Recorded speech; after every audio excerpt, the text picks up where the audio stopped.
buli comrade yenna nga obadde ku campaign trail ya president ng'oli ku bodyguard oba oli munnamawulire ngenda kusaba essimu zo ezimanyikiddwa eziri mu public domain zobadde okozesa mu campaign zino zitubaddemu line eyo gijjeemu ogitereke wantu n'omuntu og'essimu bwe bakisobola okusoka ogutereke wantu ofuneyo simu card empya ogiteeka mu kasimu akakatooki ocommunicating n'abantu b'omanya abeekyama otherwise bw'otakikola bajja kutrackinga bakufune ekirala mulekerawo okukola video nga muzita ku social media nga mulaga embeera gye mulimu mulekerawo okukola video nga muzita ku social media nga muziraga embeera gye mulimu. 1 mu Uganda mulimu abachina n'abakorea n'abalasha ojja ku recordinga video gite bajja kumanya IP address wa recordingide video eyo goyinza okozesa tebasobola kumanya nti basobola okumanya basobola okukwata video eyo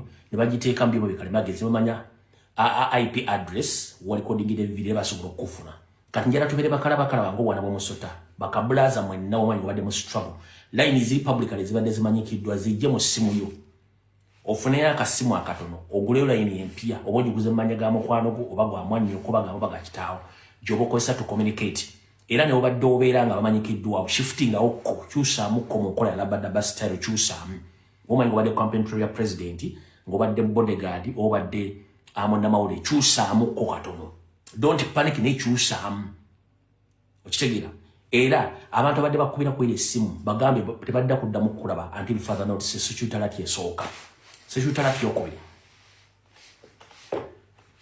ndi wano tegeeza abakulembeze ba national platform abalondeddwa n'abagudde nti omukyala Anita Amongi abadde speaker parliament ya Uganda nga nakati akyali kubatamira saako ne mutabani wa Museveni DDG Drinking General Muhoozi Kanyarugaba n'ebitongole by'okwerinda saako ne bossi wa Nyandi Yusufu bahabulwa lutabayisula mutabani wa Kareekezi ensi ya tabizizidde ensanga bisibe nanyini kawuyonjo etambula balina olukwe lubagala okukola before nga temunnalayira video janakoze olunaku lwajjo yike nnyini ng'agamba nti Nuupu yali yetegese olukwe lw'okutemaatema abantu b'ejjambiya era n'akissa ku Muwanga Kivumbi bagenda kuddayo ku nkola y'emu gye baakola omugenzi Seggirinya n'omusibako ebijjambiya paka lwe baamutta kati obanga oli mukulembeze wa national platform naddala balondeddwa n'abaagudde ngenda kusaba weegendereze endyayo entambula n'ensula Anita Amongi ayagala kuddamu kukola akasengejja nga temunnalayira Anita Amongi yagambye Museveni tulina okuddamu okukola akasengejja nga tugenda kakola nga tuyita mu nkola ey'okusiiga ettoomi abakulembeze abalondeddwa tusindike tiimu z'ebijjambiya zigende mu constituency zaabwe zitema abantu but mostly abantu abatema bawagira babateme then batandika okuplantinga ebijjambiya n'okulireetinga omubaka oyo ku butemu obubaddewo then police ejiraidinga amakaago bakukwate bakutegeke emisango bakuteekeyo oleme kulayira baddemu bategeke okulonda mu constituency kati MP yenne yalondeddwa neyawanguddwa mu national platform okutegeeza speaker Anita Amongi Muhoozi Kanyarugaba General Salim Sale ne Museveni balina enteekateeka etandika obafuliminga ebijjambiya mu constituency zammwe nga mwakamala okuweebwa obuyinza obwo kati muganda wange gwe MP ali eyo essaawa zino wandibadde olimitinga communication zo essaawa zino wandibadde nga wakoze dda evidiyo eziraga nti oyimiridde n'abantu bo essaawa zino wandibadde wakoze dda vidiyo eziddayo ku ground okutegeeza abantu ki ekigenda okuddako era ng'essaawa zino wandibadde oli musaale nnyo mu kufandinga abaana bonna abali mu mbeera embi clandestinely nga tozze mu public kutegeeza nti ofandinga omuntu yenna naddala abaana ababadde mu struggle abali mu kubonaabona so ngenda kutegeeza mwegendereze nnyo baba MP mwenna bagenda bafuliminga basinga obungi kati bwe mmala bagamba ekigambo ekyo era mukitegedde bulungi nnyo wano wenjagala okuteeka essira Honorable Muwanga Kivumbi Vice President Buganda Region nsaba okutegeeza sebo kwata obutambi obwa kamera mu makaago kwata obutambi obwa abantu bali codings nga amaje gatta abantu makago ngera gasitulimira bagaga gitwala obutuwale ku media ku mainstream media za Museveni obo social media ebute tubutambuze ngobudde bukyali bota kikola gwo muntu agenda okusooka okukwatibwa n'okuteekebwako emisango gy'ebijambira jukira omwezi oguwedde nagamba Muwanga Kivumbi nti abasajja bali walutamaguzi bwe walutamaguzi bajjawo ani ali ku video eyo nagamba Muwanga Kivumbi nti abasajja basoose walutamaguzi bwe walutamaguzi bajjawani bajjawo kati bantegezeza nkutegeeza okusinzira ku sources zange ziri ku menze zibbe ebyama Muwanga Kivumbi bakusabye oto obutambi obulaga obujulizi nti abantu abatemyetemye abantu abakubya amasasi ne batta abantu mu makambo oto obujulizi Museveni nga tannakufulaminga kuba gwogendo sooka bw'otakikola tobaako Munnayuganda gw'okaabira tobaako kintu kyonna kyogenda tugamba tobutambi with immediate effect. Yes, wagenza okuziika abantu abattiddwa good enough ekyo kiba exposing Museveni nti yagambye nti abantu abattiddwa badde bagula tebadde bakitundu ekyo already kati oba omexposing nzenga wano tukyali mu security alert munsonyiweko nowala okugusa ekintu kino mulindeko wano katono nnyo wana kapro no mpema dakiika emu mumpemu eddakiika emu mmale okulaba nakaapulodinze basaka apulodinze abasaka apulodinze naye nga Honorable Muwanga Kivumbi yabaddeko ko mu kuziika kandi abo bajje kali eno wansi mmale okulaba banakaapulodinze basaka apulodinze ndoza saka apulodinze wano wekali naye nga Honorable Muwanga Kivumbi yabaddeko ko mu kuziika omuntu yattiddwa mu constituency ye already ekyo kiba kikutegeeza kyenkugamba ti information entuufu kati ngenda kusaba upload videos ozuba namawulire okwejjako ekintu butakikola ebisigadde tonenya ggwanga lyonna ekyo securitalati eyokubiri nkimaze securitalati yokusatu buno obubaka bugendera bannayuganda mwenna abali mu Kampala mukono wa Kiso n'ebitundu ebirala by'eggwanga 1 bw'oba omanyi nti oyagala ensi yo n'enkyukakyuka ngenda kusaba current tuli mu revolution tetwogera tukola bikolwa nabagamba nga tuyingira campaign mbagamba tusooke tusaleko kamera zonna ez'oku nguudo nakibagamba tusooke tusaleko kamera zonna ez'oku nguudo eri bakamulede abajja ne bakizanyiramu current lolweyo twogerera Museveni yayingiza Abanyarwanda basula mu compound ya Naguru Police Headquarters ne ku CID Headquarters ekibuli bano mu mulimu gwabwe babasindika strict genda kwataakinga abantu abakunganye mu kitundu ekimu nga kamera feed bawadde wano abantu baba tebakungana kati already mbantu bemukungana ba mulimu abantu bambega bangi nnyo nga mbega omwogera ye naagenda n'asindika message ku simu muba muli awo immediate nga lwaba balumbi kitegeeza nti bajja feed ku kamera ezo nenga ndabagamba musoke mu digging line za kamera muzisimuleyo ekyo nakibagamba muzisaleko abantu ambajja wano ne bamanyira ne banvuma bakomredi benyini kati exactly what kye ndabagamba kigenda maaso so njala bagamba mwenna Bannayuganda olutalo tugenda mu lutalo lwenyini olw'ekiyekera nabagamba musoke mujjeko kamera ezo ne muba togeze waggulu giwalampa mumanyi engeri gye batambuzamu layini za kamera ezo mugende mu digging musale kamera ezo lyoke mutambuze ekintu mukikubanga Abanyarwanda bangi abatemu aba M23 n'Enterahamwe eziri ku polisi Naguru n'abali ekibuli abagenda abasindika ogenda okutemula abantu mu bitundu wala era nga n'abantu abakuba abantu amasasi n'okutemula mu Buganda abantu abo bonna ba M23 abalala bava Sudani abalala bava Tanzania bala Banyarwanda tekuli Munnayuganda n'omu Munnayuganda abeera campus director Munnayuganda abeera campus director tabeera manga them bano basindika busindisi kuterrorizing abantu bakuba kati njala bategeeza buli Munnayuganda ena gy'oli nkwegayiridde mukolo omulimu gwa clandestine bino ngenda babulya kyekyo okukola na buli kimu kitera maaso security alert nayo ngimaliriza kati ebisigadde tujja kuba toyongera mu maaso kati awo ndowooza njala tusimbule video security alert zikoze ekiziwedde video tugisimbudde tutya Okusokera ddala buno bubaka president bwatuwadde ngali ku NTV olwaleero. Buno bubaka president bwatuwadde ngali ku NTV olwaleero kansoke tubuulire bulungi nnyo. Nya ebyalangiriddwa akakiiko k'ebyokulonda wabula si. Wait a minute.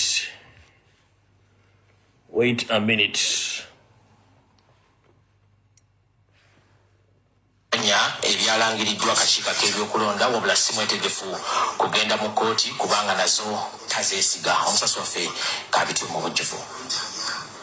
Polisi nakati ekyagombye maka ga Robert Kyagulanyi Magere newankubadde omwogezi waayo yategeezezza nti tanasibibwako waka era teri yali amuganye kwetaaya. Twagala okutegeeza abantu bonna nti candidate Kyagulanyi aliwuwe e Magere e Kasangati mu Wakiso district.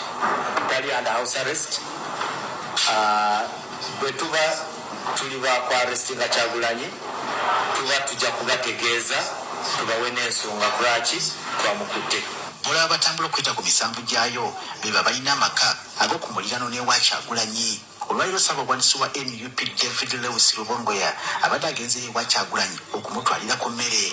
Kyokka ontakezirwe na kutuuka ku mulyango gw'ekikomera oluvannyuma lwa poliisi okumukoma we batadde emisanvu gyayo. Tubadde tuzze kuleeta ebyokulya tutwalira mukyala wa pulezidenti waffe yeetaaga ewaka n'abantu abalala bali ewaka.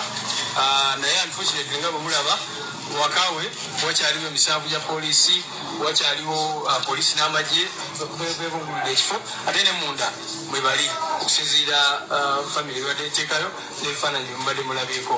So kyanaku nnyo mulabe poliisi ng'egamba nti tebali under house arrest naye kati mukikonfaminze namwe ne mulaba ng'embeera eri awo tebakkiriza mugenda kuyingira, tebakkiriza mugenda kufuluma. So olutuuse abasirikale basoose kumulinza n'oluvannyuma ne bakamutema nti addeyo n'emmere ye. Abasirikale bagambye balinze orders okuva waggulu.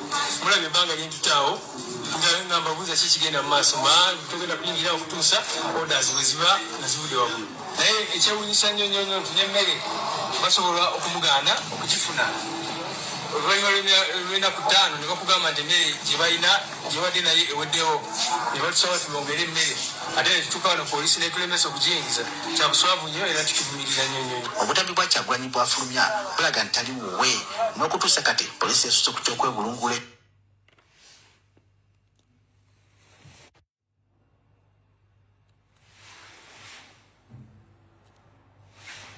Alright, mukitegedde byebyo presidenti ebyakalu yabiganyiriza siyaziganye era nagaba genda mu kooti ati waliwo akakodyo. Ulira presidenti yagambye ebyavudde mu kulonda tabikkiriza ne waliwo akakodyo. Waliwo ba state agent abaagala okuteekayo omusango mu kooti nti bo babiri byavudde mu kulonda. Kuno kuliko ne munyagwa mugati gwa bata abatudde n'Anita Amongi n'abalala ba state mafias mbagende bawabire kuba balina size baagala okulobinga n'atone ejjero kiri wakiwanuka ne karugire. For kyonna kigenda maaso nti waliwo awaabi we are concerned about the court case against Museveni's what? Museveni's theft oba against Byabakama. We are less concerned about that. So nega president njala obagamba president buli omu waali beera mukkakkamu obuyiya kye kigenda okuddako. Eyo nayo njimaliriza bulungi kati njagala owulirize bulungi nnyo ekigenda mu maaso. Njagala osalemu kapaati kano okateeke ku TikTok okateke ku TikTok okateke ku X Space X okateke ku Facebook lwaki mpuliriza. Muganda ange ina joli nkulamusisa okansonete bulungi. Bwe tukola emirimu gye mu struggle abasigala ku social media nga mukyayogera. Mbalamusizaako amanya gange nzero ombuye. Nsaba n'obuwombeefu okutegeeza n'okusaba. Muganda ange tokwata simu ku recordinga video kulwanagana oba kuvuma ba MP abalondeddwa n'abo abagodde. Nkiddamu. Comrade andabidde emyaka 7 ngenda kusaba tokwata simu yo ku recordinga ng'ovuma MP. Ovuma MP yagudde ne yawangudde wa national platform tumuvuma. Tomalirako budde wadde okona data ngo omuvuma oba omukonde eminga oba omuforcing okujja into action okudemandinga president's victory. No, don't. Kibakakatako okola ekintu ekyo. Njala soka kugamba ekigambo kino kiwuliriza bulungi nnyo. President yagamba with or without politicians we have to remove the dictator. With or without the politicians we have to remove the dictator. Era badde akugamba nga lunye nti kabeere comrade we nga amulaba ayinimu embaliga ajja mutegeeza nti eno revolution y'Abannayuganda si yange ng'omuntu. Kati muganda wange njala kutegeeza tomala budde. Ekitebe kya National Platform omulimu gwakyo gwawedde. Kati tugenda mu people power, tuli mu people power. People power teyeetangako munnabyabufuzi, temwetangako. People power maanyi g'abantu. Bikolwa. Munnabyabufuzi oli abeera job seeker anoonya mulimu. Is an applicant anoonya mulimu. Bw'aba afunye omulimu aba alinze job interview bamukakase n'omuwa appointment later. Kati saagala omale budde ku munnabyabufuzi one. Already kati bagenda kubeera nga bali compromised. Okitegedde bagenda kubeera bali compromised batya. One. Ekisokera ddala. Munnabyabufuzi aba yafunye office. Gwe gy'otalina yagala obuyinza okukyuka. Secondly, twalonda parliament omulundi yulwo gwawo baatukolera kitewali. The same thing which is going to happen today. Era wetwogeresa mujja kulya nti bannabyabufuzi abasinga obungi abayingidde mu parliament nupo be yalese nti Museveni yaba compromises bonna babaguze. Kubanga Museveni ali ku pressure ayagala soka compromise nga buli MP yenna yayingidde amuteeke ku side ye nenga amulese mu kifaananyi kya National Platform. Era sola mukkiriza okwogera byagala nenga tagenda kukola bwekyo yagala akole, tagenda kufandiga, tagenda kuvaayo yogerenga kyoyagala. Ngenda kugamba with or without politicians we can make it. So tomala budde bongo bavuma kuba tebalina kye bagenda kukola. One, kati bali mu public domain. Changu nnyo Museveni obatagetinga n'abakwata before n'okulayira kwabwe. Changu nnyo Museveni obakwata n'abateekayo before n'okulayira kwabwe ng'obatadde ku pressure. Let them be where they are. Bwebanga nga bali kutuufu bali ku kituufu bajja kikola. Tomala budde. Tomala budde kuba MP mbo barakalakata baveeyo no. Ali ku mulamwa nga ye yazze ku mulamwa ajja kikola silently. Atali ku mulamwa agenda ku celebratinga. Ojja mulanga bamuwadde mainstream media bajja muwa airplay atandika okwerogozza okwogera. Abali ku mulamwa tebagenda kuvaana kwogera. Era bali ku mulamwa bagenda kufandinga. Sawa zino bali mu kuwamba abantu mu constituencies abasirise kubanga tebasobola kyogerako essaawa zino. Ngenda kusaba komedi tomala budde ku munnabyabufuzi tovuma. Wanasho tovuma please muleke. Gwe kola ky'olina okukola. Kubanga Museveni waddembo compromising bonna. Museveni waddembo compromising bonna. So tobamalirako budde. Kiddayo ku ggwe. Kiddayo ku ggwe ng'omuntu. Gwe nannyini nsi, gwe nannyini buyinza. So MP muleke tomalirako budde. Tufindige solution egenda okweŋŋanga omulabe waffe mu nkola ya people power. So si ya politics. Eri politics mu National Unity Platform, that is the center number. Wabula tulina revolution wing eya people power gye twetaaga. Okitegedde bulungi. Kale no byebyo ebigenda maaso mu kibiina ki National Unity Platform wowulirira bino bali mu kasattiro oluvannyuma lw'okkeera okufuna amawulire nti Muhammad Muwanga Kivumbi Deputy President wa NUP mu Buganda yakwatiddwa amakya g'olunaku olw'olwaleero. Bino bazze nga babyogera nti omwami ono bamunoonya. Si ye yekka anoonyezebwa kuba kati wowulirira bino ba Deputy President basatu bonna bali munda. Omu yakyali ebweru so nga ate naye bakulaga nti bamwetaaga. Kye banoonya mu kino kye ki? Balowooza nti oba oli awo bano ba Deputy President bayinako ebitonotono bye bayina ku ebyo kibiina kya National Platform bye kyakuŋŋaanyawo mu kalulu ke twakavaamu. Babba obuwanguzi bwa Robert Kyagulanyi Ssentamu naye nabo bwe bali tebateredde bagamba nti abantu bajja tugwamu kubanga Kyagulanyi Ssentamu ye aliwo tulabisa. Kati bagamba nti baagala okukwata bano ba Deputy President oba oliawo bayinza okuba nga be baalina Tale Center bwe baagattiranga obululu bwabwe obw'ekibiina ki National Unity Platform bwonna okutwaliza awamu.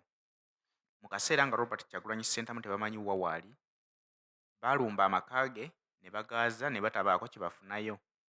Kibalowoozesa nti oba oliawo bana abantu abamuli ku lusegere be balina ebyo ebyava mu kulonda. Kale nno baliira ku nsiko basajja battu awamu n'abo ba bodyguards be babawa enjawuyiso, era naye bannamawulire be nabo bali ku tebuukye kubanga babanoonya enkya n'eggulo nga babaako bye baagala okunoonyereza okufuna okuva mu abo. Jjukira nti bo bakozesa kibuli, banoonya ani ayina ebyagattibwa ebya National Unity Platform byonna okutwaliza awamu, gwe baagala bakwate babimuggyeko, awo basobole okukkakkanya ku pressure ebali obubi mu kaseera kano. So buli ali ku lusegere lwa Robert Kyagulanyi Ssentamu olina okwebeereramu, buli munnamawulire wa Robert Kyagulanyi Ssentamu naawe olina okwebeereramu. Ssaawa yonna basobola okukwata ne bakubuuza ebintu by'otamanyiiko mutwe n'amagulu.